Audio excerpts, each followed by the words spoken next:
Hello. Let me see where you guys are.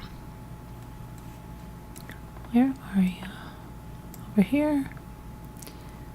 No.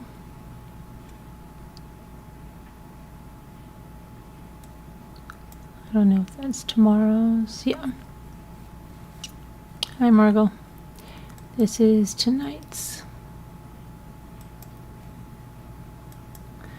Okay, so it was a busy day today. Their court was in session. I watched most of it up until I had to leave for the doctor's. And then I listened to some on the way home. A little bit I have to catch up with, but what there was big were the search engine results that were taken from Chad searches and Lori searches. Hi, Cato. And so we're going to talk about that. We're also going to talk about Scott Peterson. Hello, Bink. Scott Peterson in court with the Innocence Project. I think that's a bunch of baloney, all of it. It's just all I think the Innocence Project took it on is to get donations and to get notoriety and to get publicity. Truthfully, that's what I think. But I don't believe for a minute Scott Peterson is innocent. I don't believe any other person killed Lacey and Connor than Scott Peterson. And I think this is just a bunch of malarkey.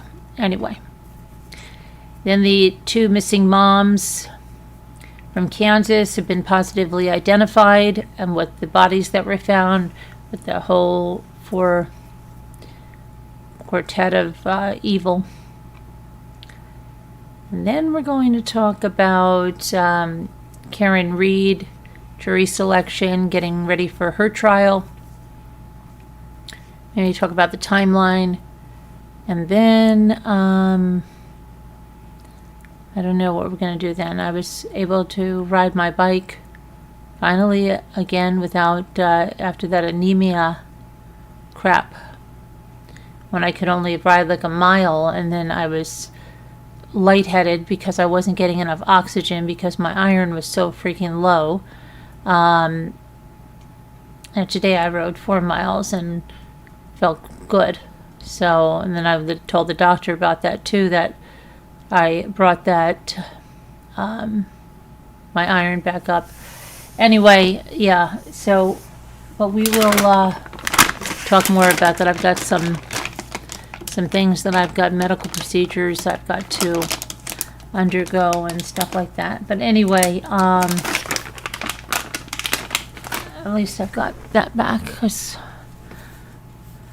I like to ride. Now, let me get to our stream here. I already have our morning stream set up. Where is everybody tonight? Maybe I forgot to even put, come out, wherever you are. Heart Made Wise. I know where you are. Come into the live.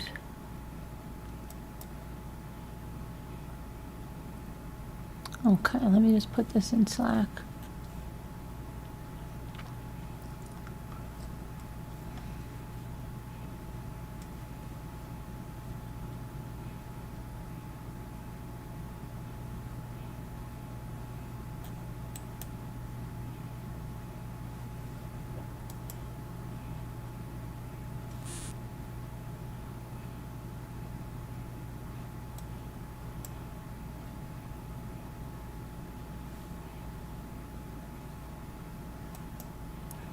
I put the wrong thing. Hold on a minute.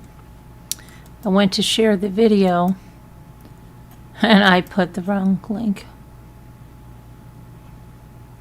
Put the link to my back, my YouTube studio.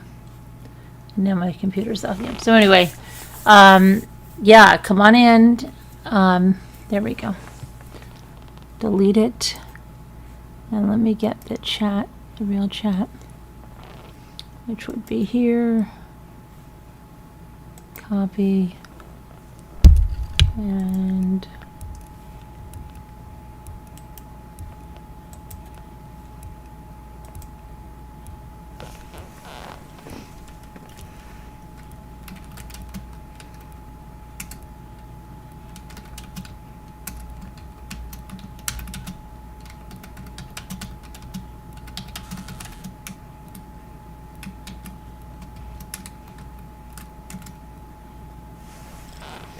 okay, there we go. So let's see, now I'll go back here. Uh-oh, now my whole thing just went black here.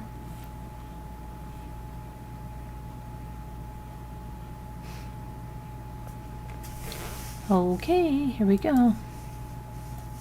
Oh, there's a heart made wise. Kate O, Margot. Hi, Captain Lee Fan and Batman. Hi, everyone. I was asleep. Thunderstorms woke me up. I will be listening from bed. Hugs, everyone. Oh, yeah. Christy's having thunderstorms, too. Yes, she is. Okay, so let's get started. Thanks. Who's watching the Chad Daybell trial? You know, if people are watching the Chad Daybell trial, you're welcome to call in and discuss it on the panel. We used to have a lot of good call-in shows, a lot of good discussion. I'd like to get back to that again. So we'll see how that goes. Anyway, let me get, I don't know, my computer's going bonkers here.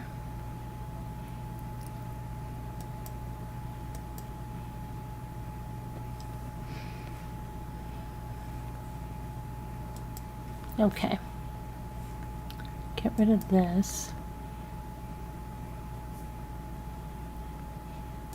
Come on. Oh my goodness. I have to do something about this computer.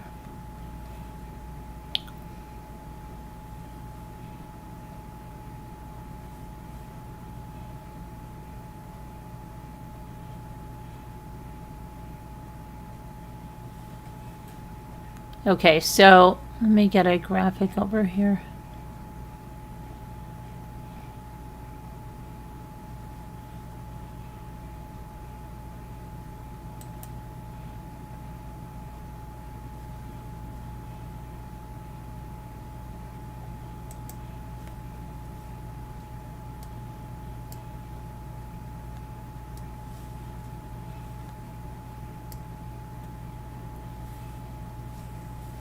Oh my goodness. What is going on?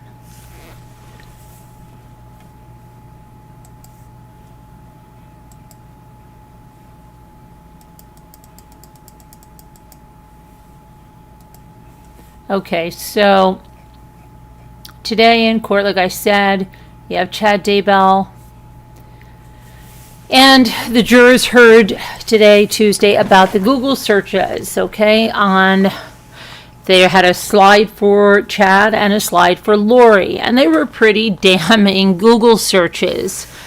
And of course, John Pryor got up there and tried to explain it away and what he's been doing this whole time. And I see some people leave comments like, he's brilliant, he's doing a great job, he's doing this really wonderful, and other people being totally disgusted. But Chad was looking up things like astrological signs and how they relate to one another. Like, he is a Leo, Lori is a Cancer, and Tammy Daybell was a Taurus. I think I have that right there. I think her birthday was May 4th. Lori's birthday was the end of June sometime, and Chad was August 11th, I believe. So he was like, how do Tauruses and Leo get, like he was just doing these searches. He was, Lori was looking up life insurance But he was doing searches, Chad was doing for Ned Schneider. And at first he was doing SNIDER, then he did SCH, NEIDER.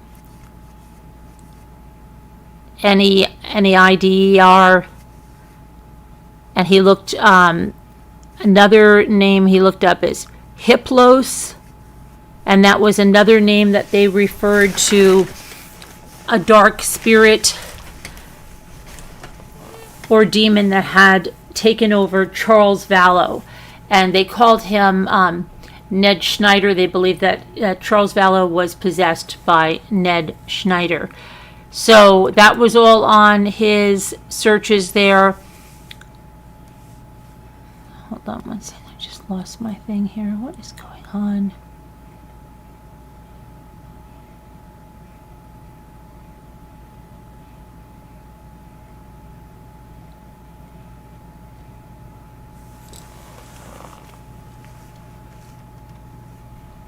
Both Lori and Chad were looking up malachite jewelry. Okay, remember that she bought those wedding bands.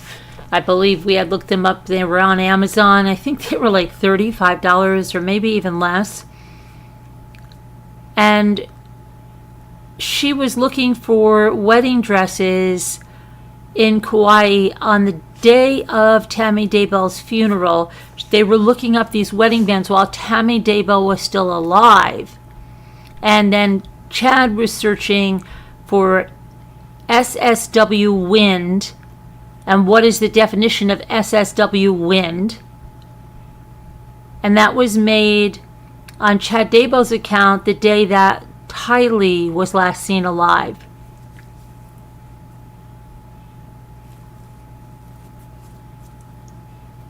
Lori's searches were about the children's life insurance policies a month before the children were, thought to be killed.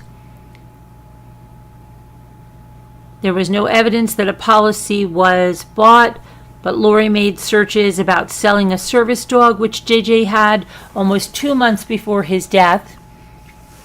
The same account had searches for removing a Jeep, the back seat of a Jeep Wrangler, which was Tylee's car, and that was days before the attempted shooting of Brandon Boudreaux. And you remember that they said that someone went by and was like shooting from where the back seat was, right? Who they believe was Alex Cox, correct?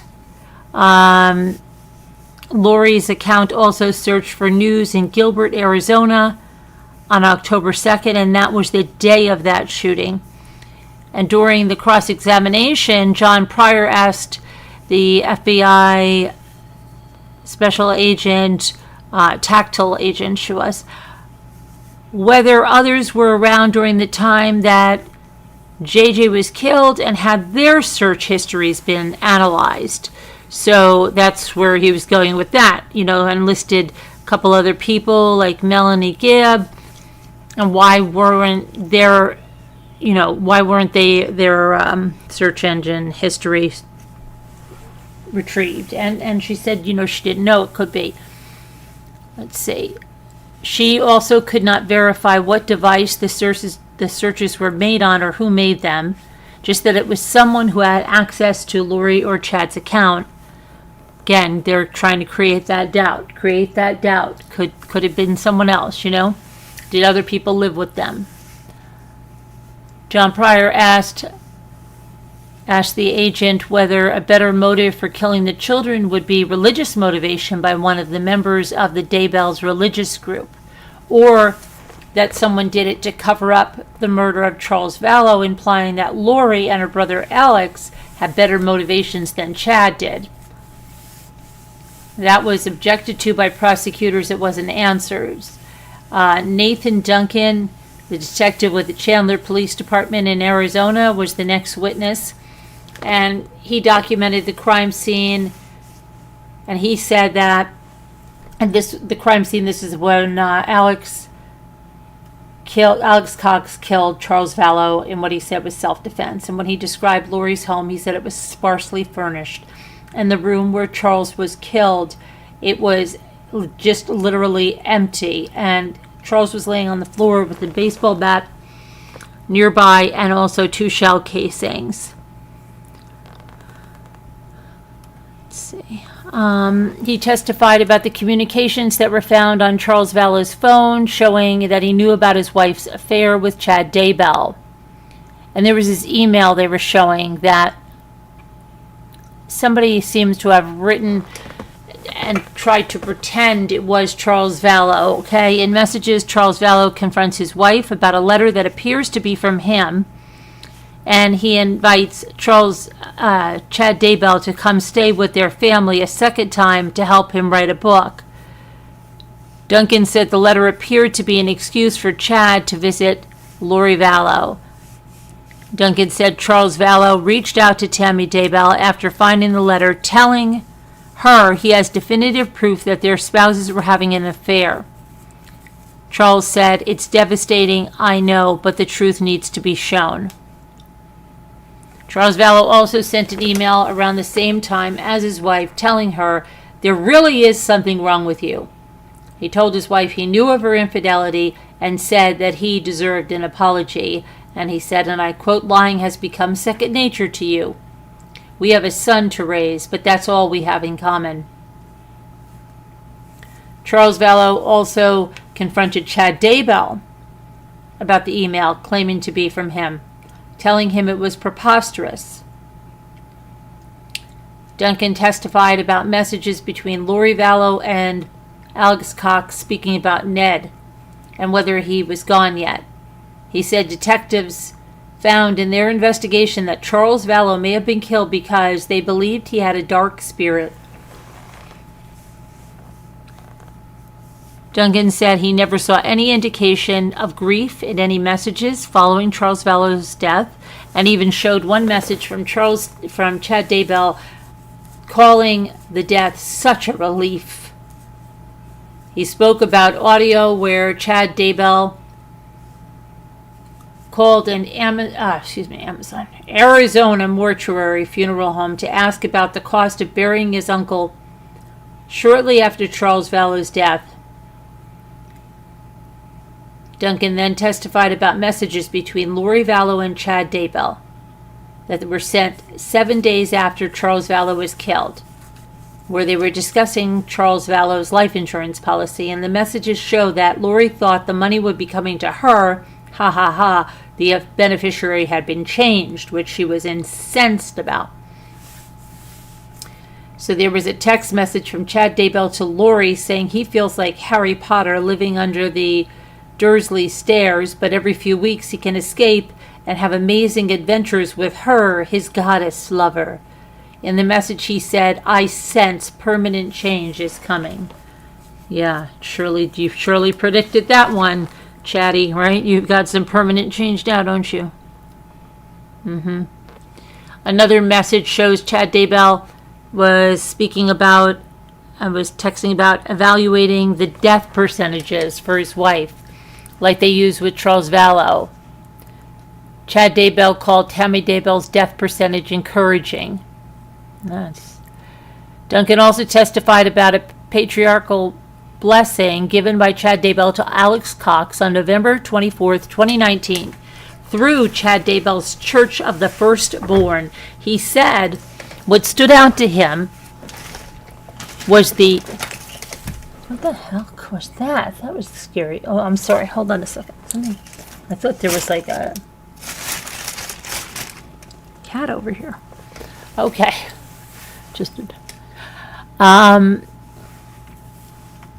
He said what stood out to him was the comment to Alex that you have already assisted us in ways that can never be repaid. In the blessing, Chad Daybell told Alex that he is a prophet and a hero, and that he chose to come to this earth after already being exalted in a previous world. Chad said that he will gather children in his arms, saving them from floodwaters. The blessing was given after the deaths of Tylee, JJ, and Tammy Daybell, and about 2 weeks before Cox's death. The final witness of that day was Mark Sari He was a Social Security Administration investigator, fraud investigator, and he spoke about Social Security benefits that were awarded to JJ and Tylee. He said the FBI asked him to look into the payments in January of 2020 as part of an effort to find the missing children, and they decided to stop all the payments because the children were missing. Tylee received, $1,859 each month, and had since her father died in 2013. I was not even, I guess. Yeah. Hold on a second. I was thinking about something about her father dying. JJ also received benefits of $1,951 each month after his father died in July of 2019. So there's Lori pulling in almost $4,000, and she didn't want to let that go a month, right? So she was keeping, they're here, right? And Lori Daybell also received benefits for caring for JJ. Pryor asked the investigator whether Chad Daybell would have had any obligation like Lori Daybell did to report their marriage, or that the children had moved or died, and the investigator said if he knew, then there was an obligation to report it. The Rexburg police detective Chuck Kunsatis is going to be the first witness tomorrow morning. We will be covering the trial 10:30 a.m. We will be here with us and watch it, and without any kind of trolls and with a nice chat. There is a celebration of life planned for JJ Vallow and Tylee Ryan, and that was, I believe they had that yesterday. Did they have that yesterday? Let me see when they had their celebration of life. Let's see. It's going to be Saturday, April 27th at the Colonial Theater in Idaho Falls. And also check the community or the Facebook page about Jones Joy. They have that documentary coming up. If somebody's around the area, it's April 25th. You could check out the jonesjoy.org page or their Facebook page as well. I believe it's April 25th. All right, let me see now.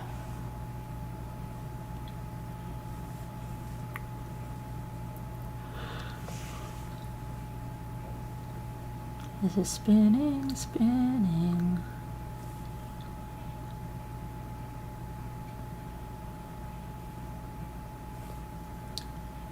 So, what do you think about that? What do you think about that?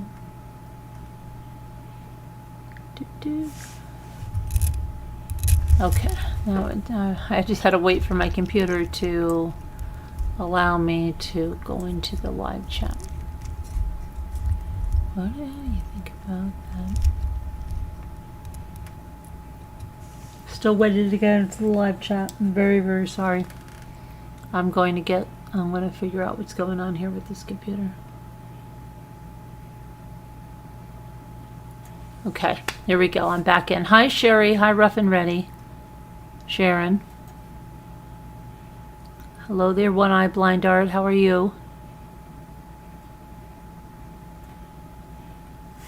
All right. Next up, let's talk about, let me just see if I can get rid of some of this stuff.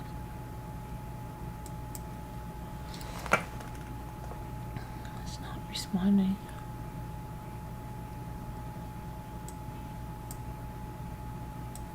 Okay, so let's talk about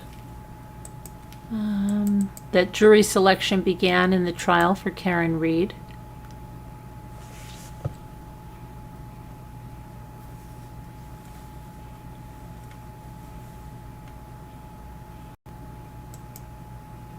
Hold on, I'm trying to close some windows here because this is getting crazy. No. Now it's going to shut my video. No. Don't do it.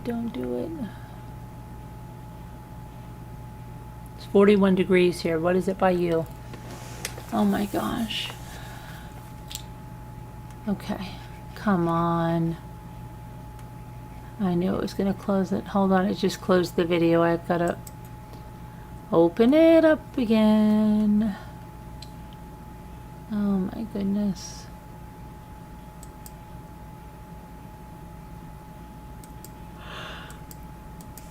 Come on.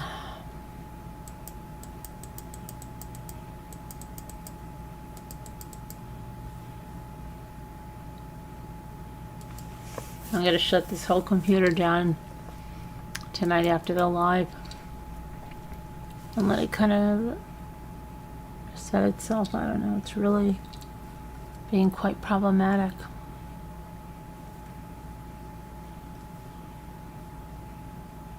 I'm very sorry, and I appreciate you hanging in there if you are,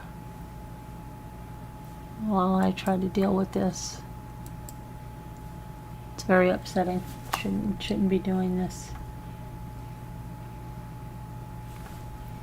Okay. Oh my gosh.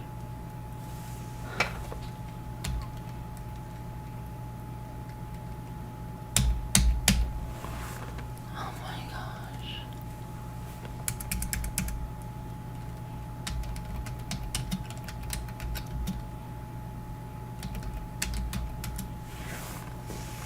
Okay, so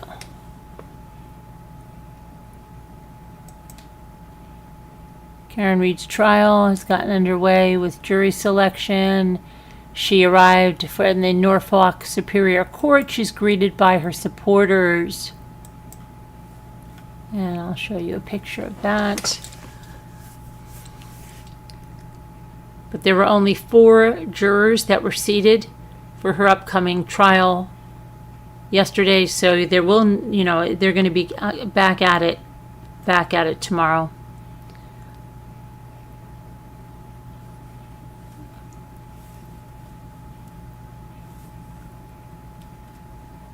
Oh my goodness. Oh, this is crazy. Okay, I'm going to just close Google Chrome, try to start over.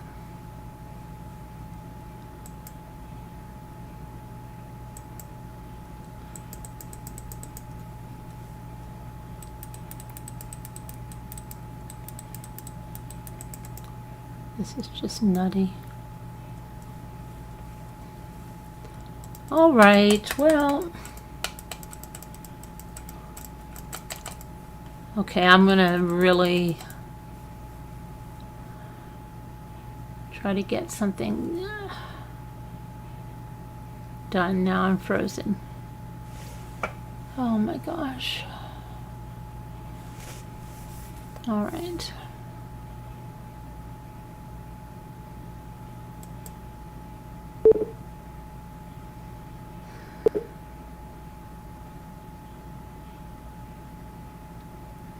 I'm just going to try to close down this Google Chrome. Please bear with me. I'm going to have to figure out what's wrong with this computer.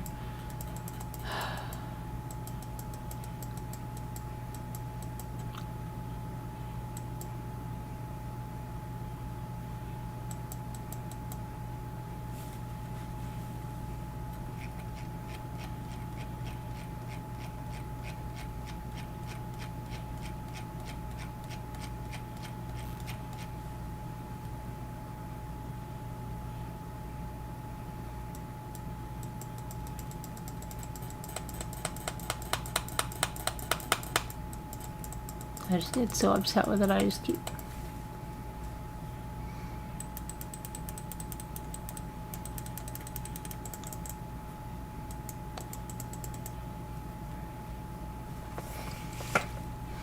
It says it closed the window, but it didn't. Alright, I'm just gonna wait. Okay.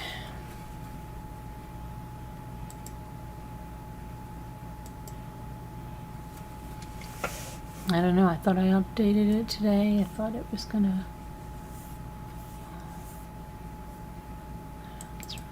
Now it's like, now it'll open up 15 pages. Okay. All right, I'm going to, hang on a minute. I can't do anything, and I'll just keep freezing.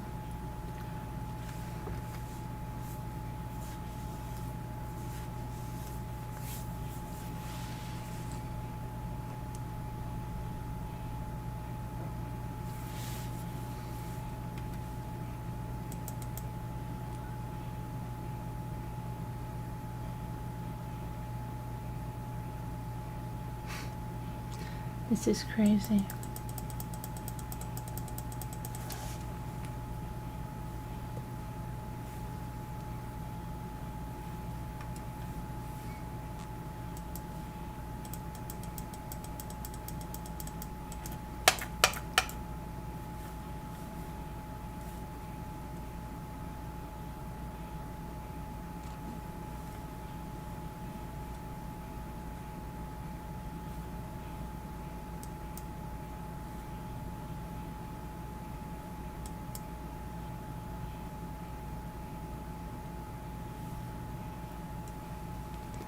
Okay.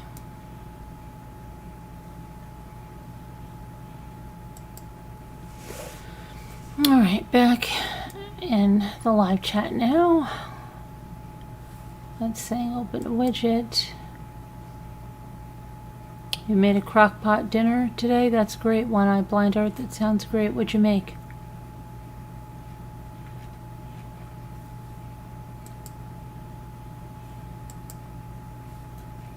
Keeps going back to November. So I have to figure out what's going on.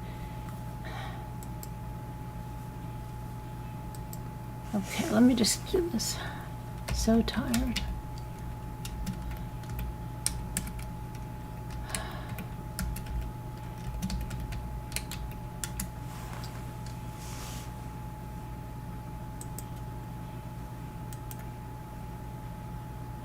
And this is the picture I was trying to show you. Karen Reed going to court.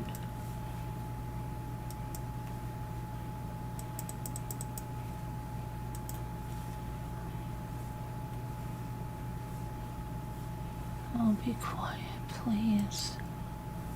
So, oh my gosh, stop it.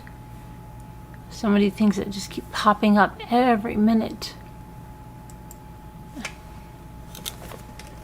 Somber faces reflected various states of the prospective jurors for Karen Reed's murder trial. They were in Norfolk Superior Court Tuesday morning with a monumental task ahead of them. Weeks from now, the matter of Karen Reed's guilt or innocence will be in their hands, of these jurors that they're picking. Tuesday's proceedings were largely dedicated to a painstaking process of whittling down the pool of potential jurors and assembling an impartial jury. Given the media frenzy surrounding Karen Reed's high-profile case, it's a feat easier said than done. Only 4 jurors were seated during a marathon court session on Tuesday, meaning the jury selection process will continue into at least a second day.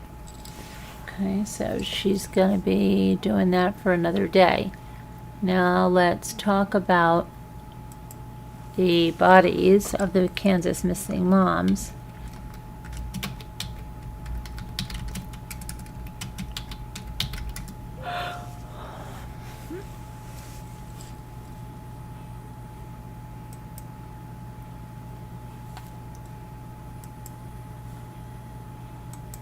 They were positively identified, the missing moms. I'm going to get their picture here.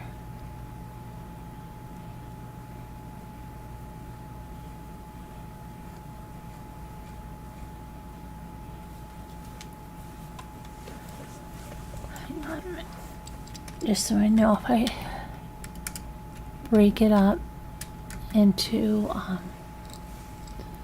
chapters, I need to have the graphics so I know what's going on. Okay, these are the 2 mothers now deceased. Prayers for their families. It's horrible. Okay. So let's talk about how they found.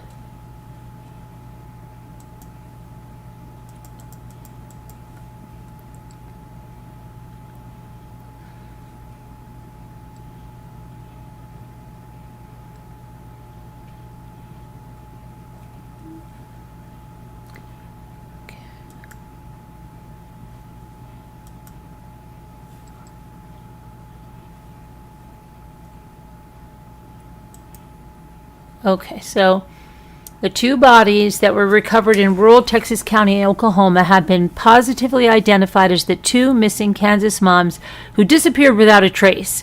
On Tuesday, the Office of the Oklahoma Chief Medical Examiner announced that they had positively identified the two deceased people they found in Texas County as 39-year-old Jillian Kelly and 27-year-old Veronica Butler. Our thoughts and prayers are with their loved ones, along with everyone throughout their community, the department said in a release. Butler and Kelly were last seen on March 30th heading to pick up children before their car was found abandoned near the Oklahoma-Kansas border with foul play suspected.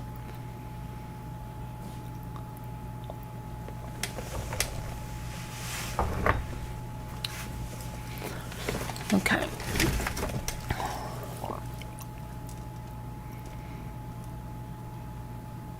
Record show. We talked about the supervised visitation and all that yesterday.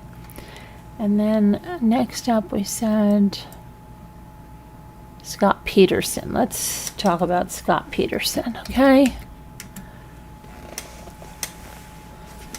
I don't know why it keeps going to this here.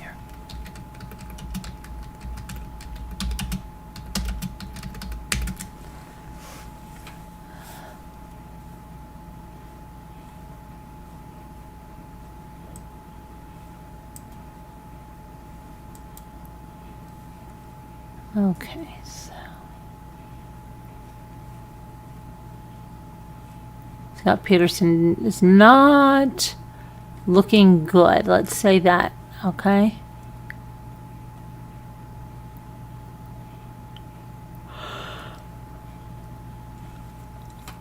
These pictures when he's in, he's really, let me get photo up here for you guys.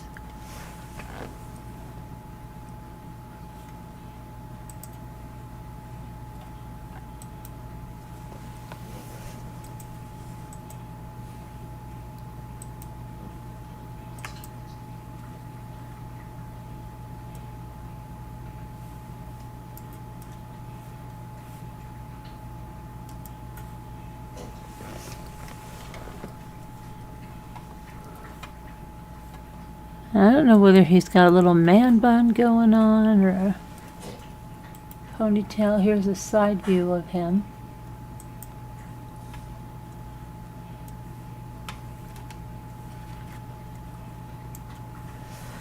The heck is that? That's weird looking. It almost looks like, I'm sorry.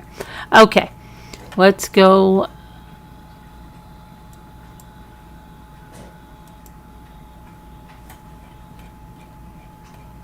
Talk about what's going on here. So, Scott Peterson was back in Redwood City Court via Zoom Tuesday morning, and he was there for his bid for a new trial. He wants to get his conviction overturned and get a new trial. It's been 20 years since he was convicted of murdering his pregnant wife Lacey and their unborn son Connor. He last appeared in court via Zoom in March when his new lawyers from the LA Innocence Project, they're making a case for him that there's enough new evidence to grant him a new trial. Peterson's legal team wants a judge to review evidence that wasn't presented to the court 20 years ago. The evidence is linked to a robbery that occurred near the Petersons' home in Modesto around the time that Lacey disappeared. Peterson's lawyer says Modesto police withheld evidence and disregarded the robbery too quickly. During the proceedings on Tuesday, the judge was expected to rule on a motion to seal set forth by Peterson's defense attorneys from the LA Innocence Project, but they ended up withdrawing that motion. Both parties essentially agreed to keep a particular letter with names of potential witnesses redacted as it is. In the previous hearing, the defense put forth the motion to protect the identity of the witnesses who want to remain anonymous for fear of retaliation. Prosecutors made the case that those identities are already redacted and a quarter of the names and addresses had already been made public at some point. Another focal point. Oh, hold on one second here. So then they're talking about a burned out van and a stained mattress were found the day after Lacey disappeared. Peterson's lawyer has asked a judge to order DNA testing on the items. A hearing related to that evidence will take place on May 29th. Prosecutors have argued that certain requests in the three motions made by Peterson's attorneys, saying that they were taken up on initial appeal and litigated in the original trial. Peterson has maintained his innocence throughout his conviction and imprisonment and has made multiple attempts to get his case retried. None of them were successful to this point. I don't think this one will be either, but okay. All right, so we did everything we had to do. We came, we saw, we conquered there. Let's see if there's anything else going on here. Oh, Riley Strain's mother says that he complained about a bad tasting rum and coke the night he disappeared. So let's put Riley Strain up there.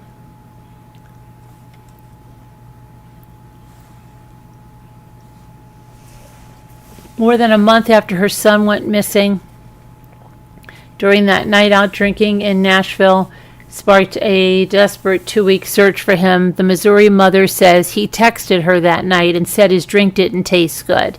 Michelle Whitey didn't say what time that text came in, nor did she say whether she shared the information with the police, but she told News Nation's Brian Enton this. Maybe there was something in it that shouldn't have been.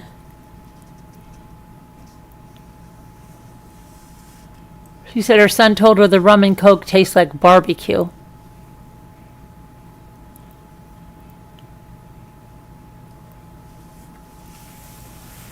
And then she said, well, you probably shouldn't drink it then. And then he says, it tastes like barbecue. And she said, well, that sounds awful. And he said, it sounds good, but it's not.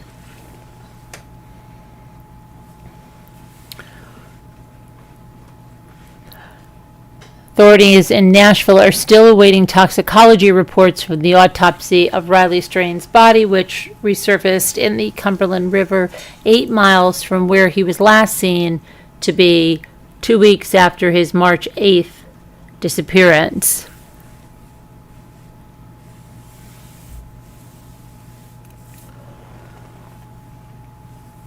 Now here's what they did when they went there, okay? After he went with a group of his University of Missouri fraternity brothers to Nashville for a conference. After arriving by bus, they checked into the Tempo Hotel, which was a few blocks away from the nightlife. From there, the group went to Casa Rosa, which is a bar owned by country star Miranda Lambert, and then to Garth Brooks' Friends in Low Places bar and honky tonk. From the Brooks bar, Strain FaceTimed with his mother at about 7:30 a.m. and continued to text her for about an hour after that, or about 8:30 p.m. From the Brooks bar, the group went to Luke's 32 Bridge, owned by Luke Bryan, country star, where the bar said he had 1 alcoholic beverage and 2 waters before he was escorted from the premises for an unnamed violation of their behavior policies. And that was shortly after 9:30. He was last seen on video as security escorted him out. One of his fraternity brothers accompanied him down the stairs, but did not leave with him, and instead he went back upstairs and rejoined the rest of the group. Strain's stepfather, Chris, said that some of his fraternity brothers called him and he told them he was walking back to my hotel. They didn't think anything about it. Security cameras and even a police officer's body camera caught Strain outside, first crossing a parking lot and heading away from his hotel, and another camera recorded him staggering across First Avenue North at about 10 minutes before 10.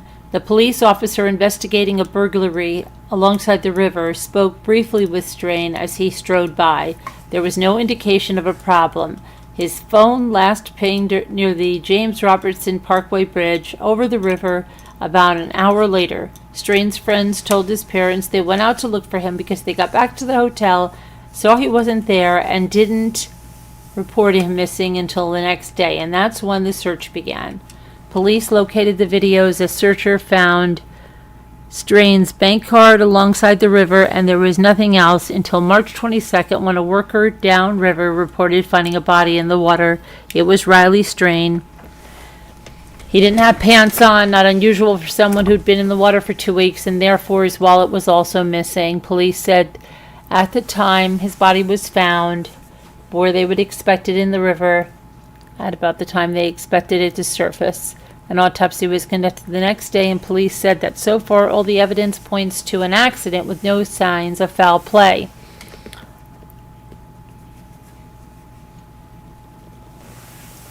Second autopsy ordered by his parents had the same results. Both autopsies are awaiting toxicology reports. Late last week, a witness came forward to say they'd seen and spoken to Strain the night, but after talking with police, the witness recanted and said they'd actually seen someone else.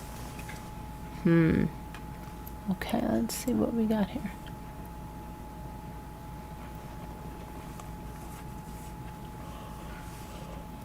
Oh, grilled rum and coke, right? Yeah, high prime objective. I'm back. YouTube's most eloquent and yet humble man. Right. Hey there, Tico. So that looks like what we have there. Does anybody want to discuss any of those cases or anything? You're welcome to come up and talk about it. But right now I'm going to do word cookies. I don't know, I'm really tired. I apologize for not coming on earlier, but I'll be back on at 10:30 with the trial.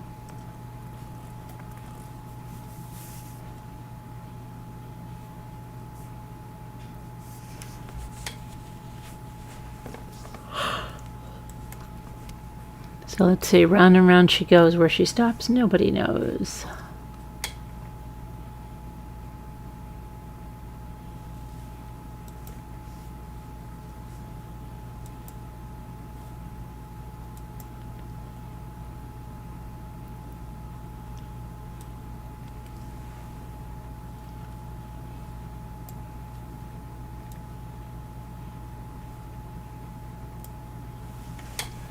Okay.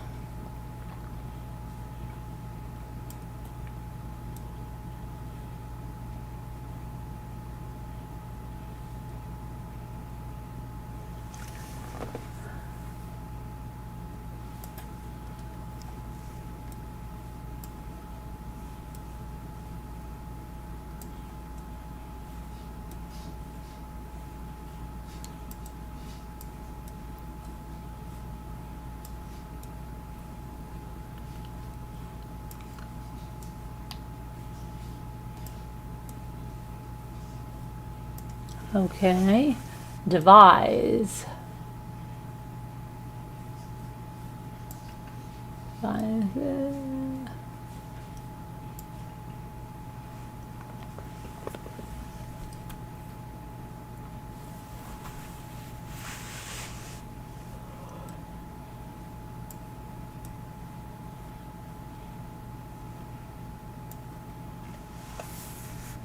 Oh, vice.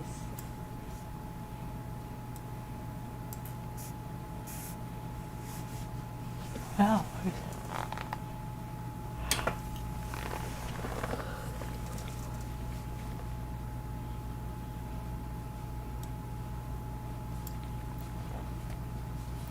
I think he's going to. Hi, Ruff. Hi, there's somebody else. I thought Emily was here.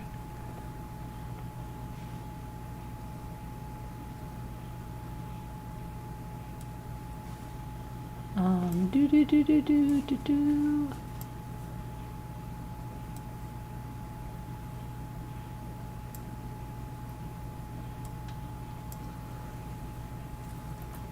I think I'm gonna have to go to sleep. I don't even think I'm gonna be able to finish this now. Maybe I'll do it before the trial.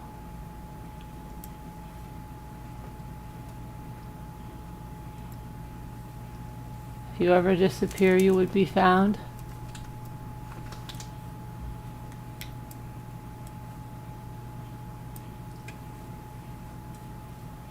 Dive, dives, and dive. Very good.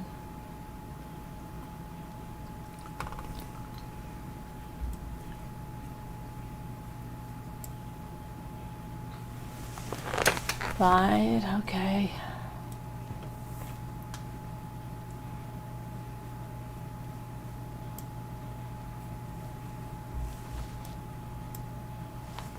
Huh.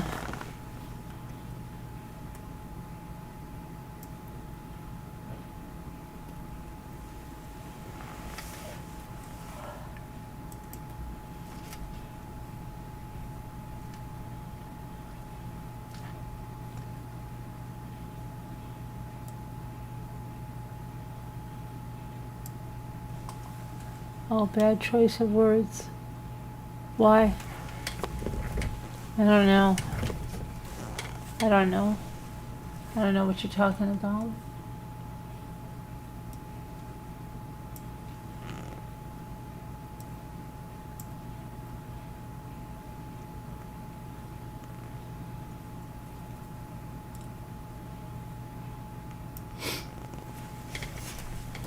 Oh, I don't know. What do you think? Come on. Vices? I tried, but let me see.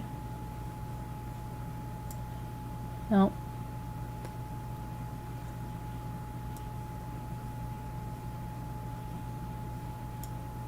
I'm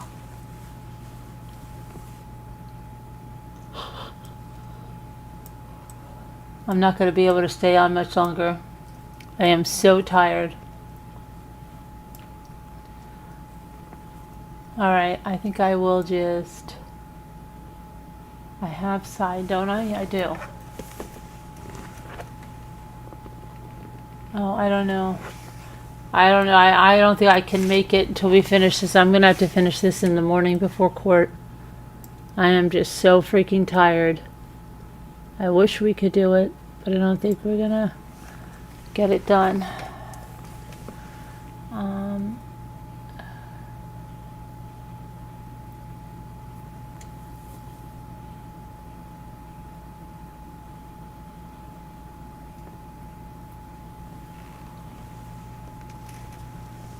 You getting free of the wheelchair?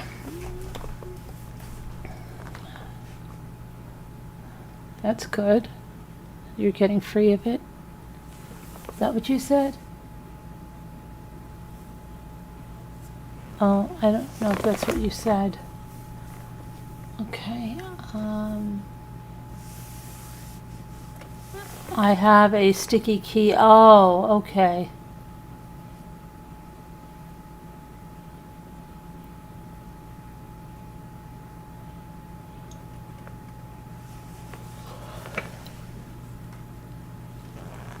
Eyes.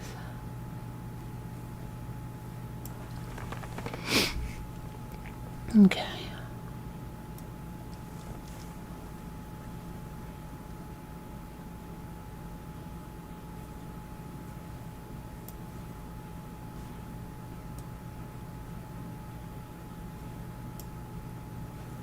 Well, I had that down. Oh my gosh.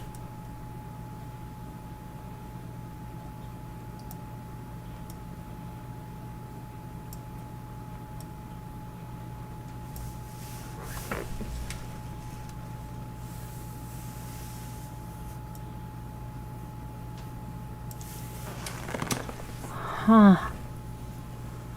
I don't see what D word we have. Oh, I know. Okay.